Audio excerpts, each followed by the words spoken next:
This is a positive video about the interesting and exciting developments in the pinball industry in 2025, starting with the laying off of the entire development team at American Pinball. All right, so nobody thinks pinball is easy. Well, except for one guy, and he's on trial right now, but that's a separate video. So pinball is easy, it's just everything that goes into pinball is complex and hard. What everyone else thinks is that designing pinball is an expensive and time-consuming and often risky process that involves investing millions of dollars in the design and development of games, let alone building out a factory, ordering the parts, and getting a team in place to actually sell them. Now, if you have a monster game, you can then absolutely ball out and build yourself the second largest shiny sculpture in Cook County, Illinois. But if you have a game that's not so great, let alone a string of mediocre games, then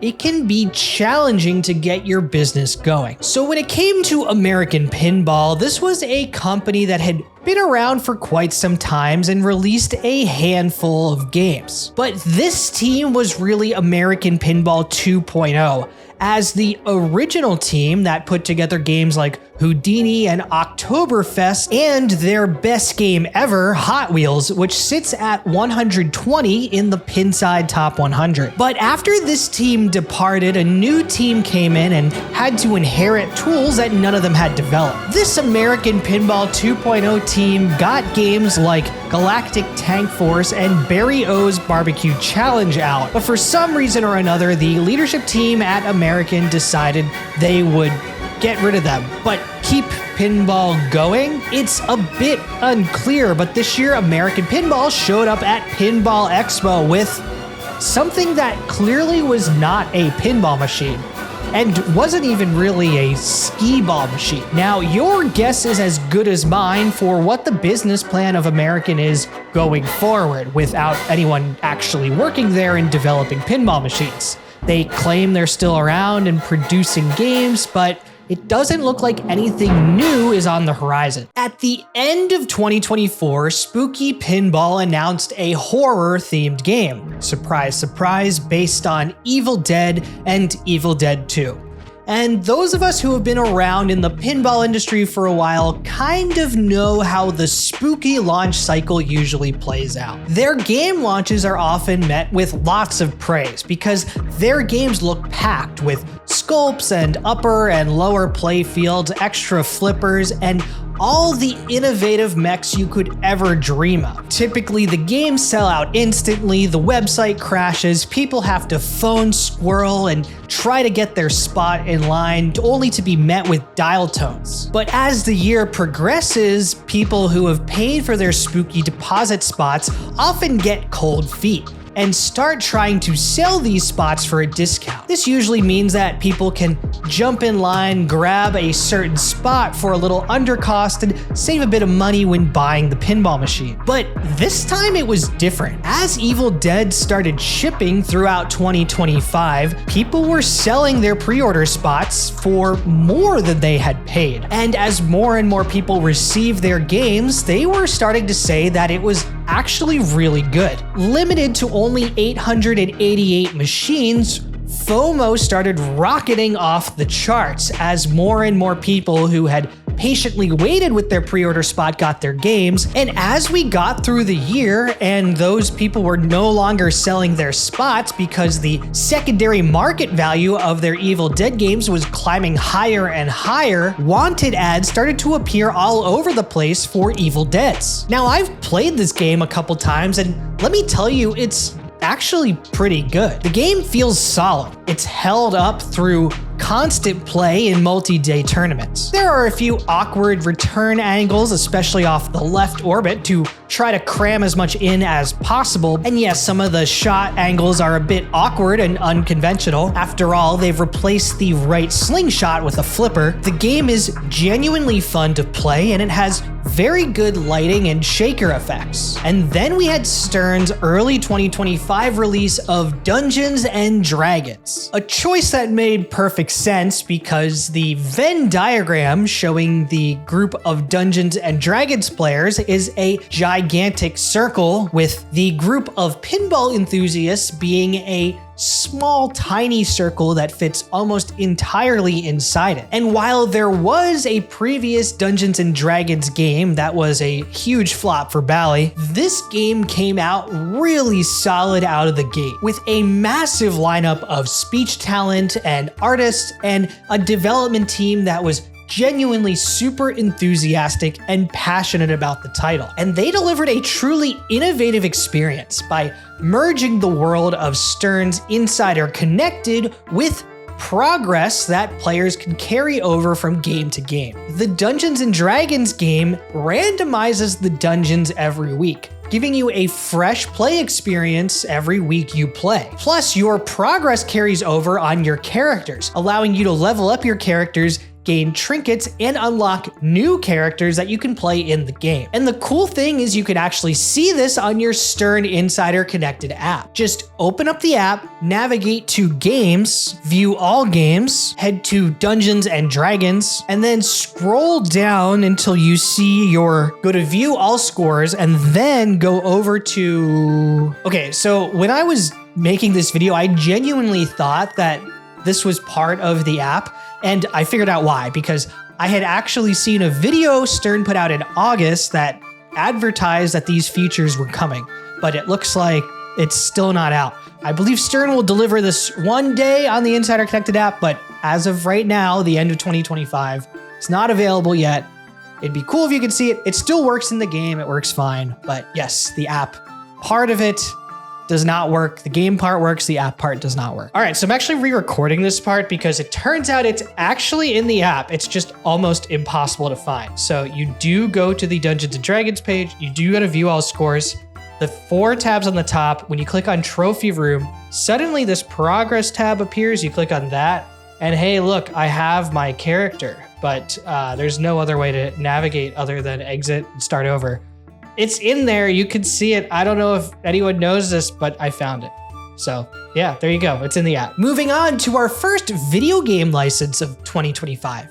I wonder if that will become a trend. Anyhow, it's Portal Pinball, based on the Valve first-person platforming franchise. Yes, it's a franchise if Valve releases 2 games. Now, for those of you who aren't familiar with the P3 platform, basically the idea is that you can design a new game by designing just the back of the game. Now, shoving all of your shots to the back of the game can be quite limiting for a game designer. But luckily, Portal Pinball had 2 massive innovations that changed everything for P3. First, they used the screen to put inserts, well, simulated inserts on the playfield. And then they added a kit that allows you to put shots above the screen.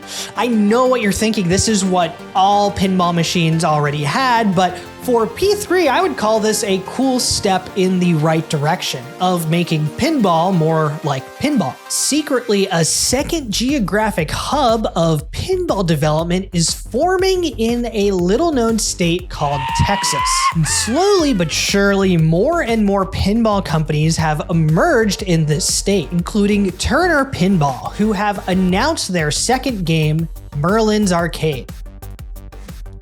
That's all I have on that. Also, there's this little company called Barrels of Fun, who, following upon their freshman effort with Jim Henson's Labyrinth, have gone with a more contemporary Hollywood theme of Dune. Now, Dune plays and looks much better than Labyrinth, but there wasn't as much hype around this game, it seemed. I have a theory that this is because the pinball community is not ready to forgive Timothée Chalamet for his alleged role in creating a chlamydia outbreak on the campus of NYU in the early 2010s. But overall, the game is fun and it's got some really great lighting in the cabinet. But little did the pinball community know that at this point, this game would not be Barrel's only release in 2025, but we'll get to that later. Who likes talking about unlicensed pinball machines? Show of hands?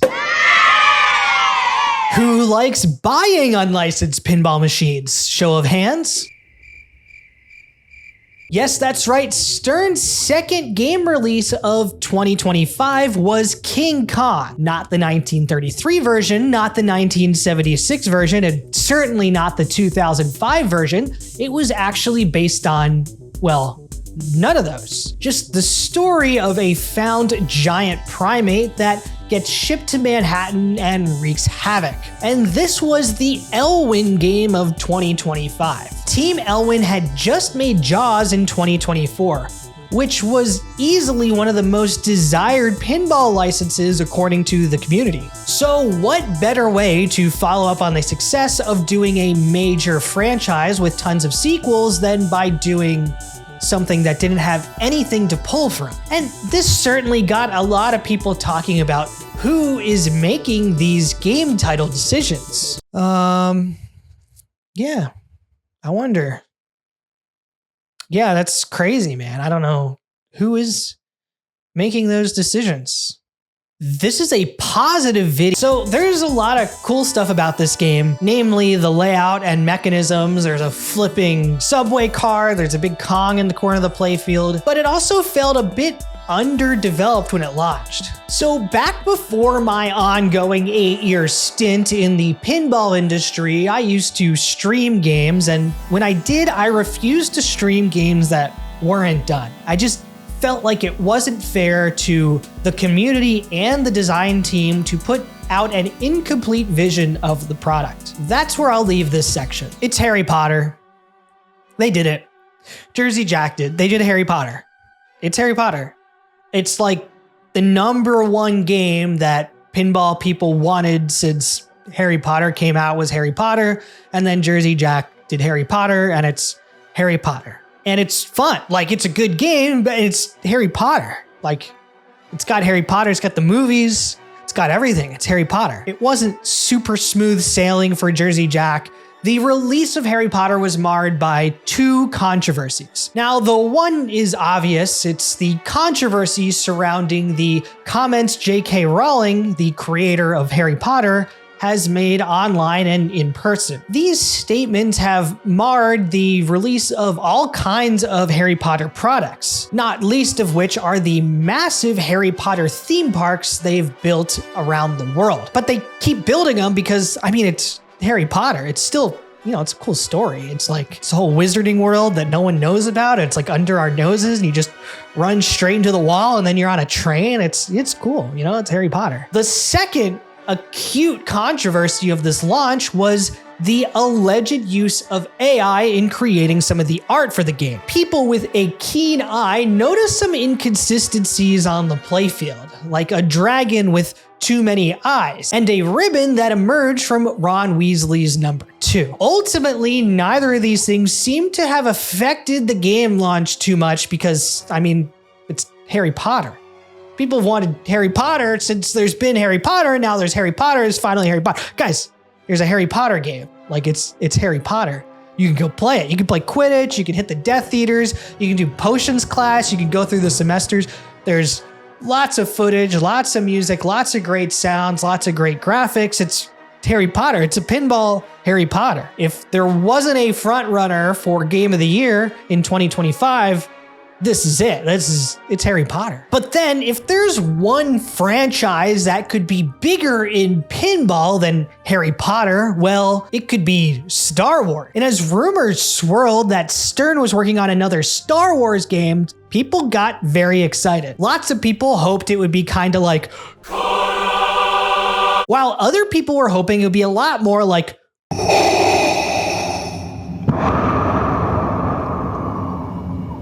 but it turns out that Star Wars was a lot more like this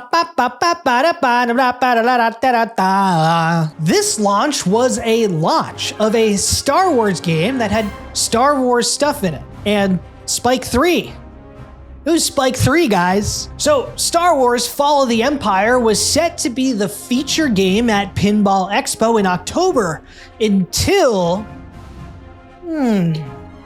Until suddenly, out of nowhere, Barrels of Fun announced a brand new game, Winchester Mystery House. Now, it was news to me, but the Winchester Mystery House is a real house, a big house, and a weird house in San Jose, California, owned by the Winchester family, who you may know from the Winchester line of rifles and firearms. The game leans into a haunted house theme where the player explores different rooms and mysteries around the house. Our tour begins here, in the foyer. But don't take it from me, because for the rest of this section, I will do the facts about this game in the voice of the narrator of Winchester Mystery House. This game, designed by Carl D'Angelo, a top tournament player from Southern California, who is known for running in-disc with Jim Belsito and Jay Collins. This game was limited to 525 units, and it sold out within 48 hours. And yes, it is now impossible to get one unless you can buy a spot from someone else or organize a deal to get one when it's shipped. The game received extremely positive reception over the Pinball Expo weekend and looks to be a huge winner for Barrels of Fun. On the heels of the exciting news that Barrels of Fun had not one, but two new game announcements in 2025, Play Mechanics and Chicago Gaming Company teamed up to announce absolutely nothing new. All right, well, that's not entirely true, because in 2025, Chicago Gaming Company finally started shipping the Cactus Canyon Lyman Sheets kits. Yeah, I know this was announced in 2021, and this is ancient history as far as pinball announcements go, but hey, it finally was playable in 2025. And sure enough, this code makes the game way better, but it was a pretty low bar to clear when it came to Cactus Canyon. So yeah, it turns out that the difference between a game being fun and not comes down to the code. Who would have thought? Winning Expo seems to be a big theme among pinball buyers and pinball companies right now. Everyone wants to go to Pinball Expo in the Chicago area with a really cool game and win the show. Now, you don't actually win anything of material value, you just get a lot of kudos. And Stern got those kudos in 2024 when they brought out Metallica Remastered to Expo, featuring beautiful hand-drawn artwork by Reese Cooper, tons of new songs, new concert footage, and all new animations. Stern seemed to decide to continue their remastered line by once again Control-C and Control-Ving Lyman Sheets code in The Walking Dead. But this one didn't go over so well. It is new, and I'm sure there's plenty of time for this game to become more like the existing game, but Stern did not get this out for Expo, and had they gotten it out for Expo, well, they still would have been trounced by Winchester. So what happened with this release? You know, if only I happened to know someone who used to work at the company and might have some insight into the process and the decisions being made there, but guess there's just no way to know, because this is a positive video. Beetlejuice, Beetlejuice, Beetlejuice. Everyone's talking about Beetlejuice, the latest announcement from Spooky Pinball. And Spooky's hot right now. They're coming right off of Evil Dead, and they've unveiled this game that is packed with sculpts and miniatures. And it's the Spooky plan. It's sold out. 1,000 games, spots all gone instantly. So we're just gonna have to see over the year what happens. Is this gonna be another hit game following up on Evil Dead? Is Spooky really getting ahead, or are we going to see some pre-order spots start to go for a little bit under MSRP? No matter what, we can see that 2026 is going to be an exciting year for pinball. We have lots of pinball companies right now releasing lots of different products, and there have been some big changes around quality and what people want. Jersey Jack, long the bridesmaid, looks to be the bride this year with the hit Harry Potter game, while everyone's favorite plucky upstart darlings at Spooky have a winner on their hands right now. And then there's like a bunch of other companies trying to make stuff, so yeah, we'll see what happens. Thanks for watching.